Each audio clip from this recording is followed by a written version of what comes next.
বন্ধুরা, আমি সুরাজ আলী, মালেকা কম্পিউটার টেকনোলজির পক্ষ থেকে দেখছেন। এখানে বাগান বাড়িতে চলে এসেছি। এখানে কাজ হচ্ছিল, এরা পিকনিকে ভাড়া দেওয়া, এরা সব পিকনিক করছে ইলেকট্রিক অফিসের 8 নম্বরে। কত সুন্দর ফুল ফুটে আছে।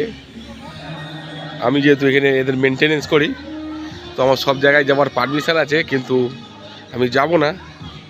তার কারণ হচ্ছে আমি গেলে এখানকার যারা আছে তারাও চলে যাবে। সো আমি এখানে বসে একটু রেস্ট নিচ্ছি, লাঞ্চ করলাম, এরপরে আমরা বাড়ি চলে যাব। তো যাই হোক, আপনাদের একটা বিবৃতি দেওয়ার কথা যে আপনাদের যদি কোনো সিসিটিভি ক্যামেরা সার্ভিস প্রবলেম হয়, আমাদের ফোন করুন 9903610220। আমরা সবসময় আপনার সাথে আছি।